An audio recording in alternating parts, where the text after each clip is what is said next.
Today on GrandWorks, I'm going to talk about why I think your computer is far faster than it needs to be, and not quite fast enough. Stay tuned.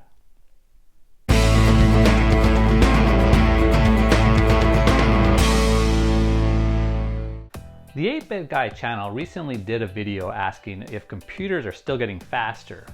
And the conclusion was, yes, they are. But it doesn't seem to matter. Why? I'm not going to go into any detail on what his take on it was because honestly it's pretty excellent. You should watch the video yourself. I do have my own opinions though, and here's my take on it. Back in the olden days of programming, back in the Commodore 64 or Apple II Plus days, we were in a position of an extreme scarcity. Every bit counted, every CPU cycle counted if we wanted it to do the most simple things that we wanted the computer to do.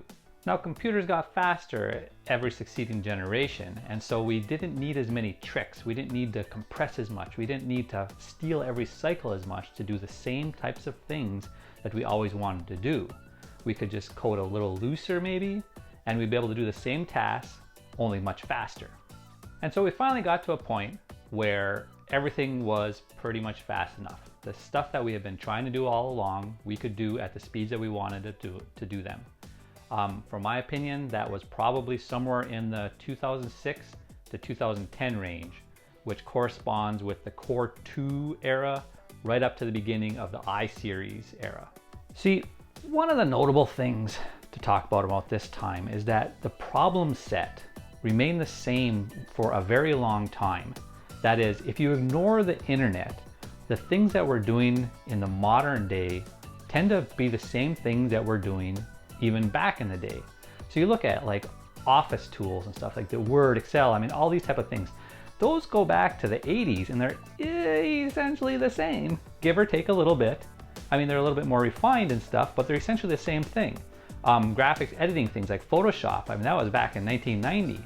Someone who's using Photoshop now could probably go back to 1990 and be very familiar with it. It's the same type of thing. So for the most part, what we're using now, again, you got to ignore the internet and all this, but if you're talking about stuff that's actually running on your desktop, for the most part, what we're doing now on the desktops is very similar to what we were doing back then on the desktops, just faster and a little more refined.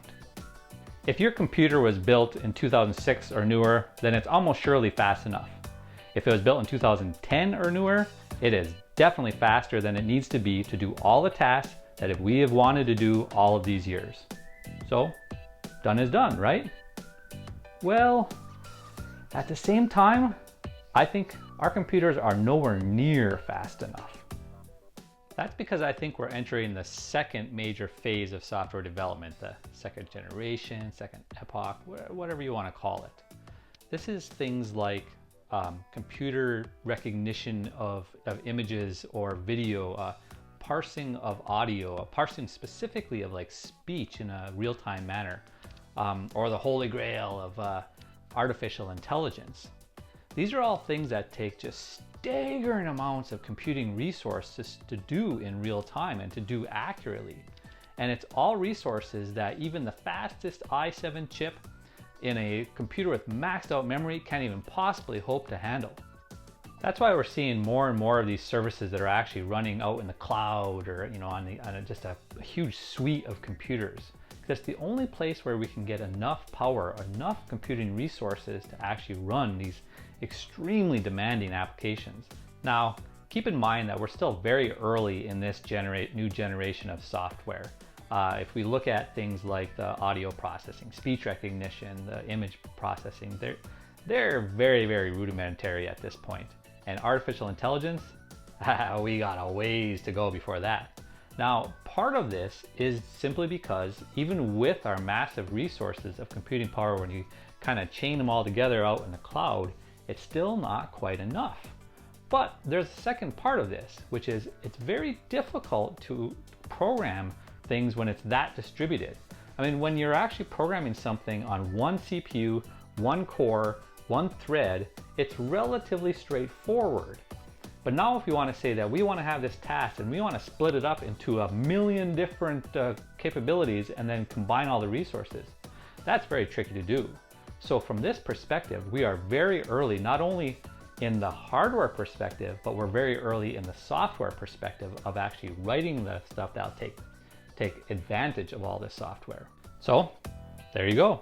From a desktop perspective, we have been fast enough for quite a while now. But from this different perspective, for what we want to do in the future, we're nowhere near fast enough. Well, that's my take on it. And I'll reiterate, if you like this type of topic, I would strongly suggest you check out the 8-Bit Guy's channel. His channel is awesome. But what about my opinion on this? Does it make sense? Is it complete hogwash? Let me know. Let me know in the comments or on my Twitter feed or really anywhere else. And as always, thanks for watching.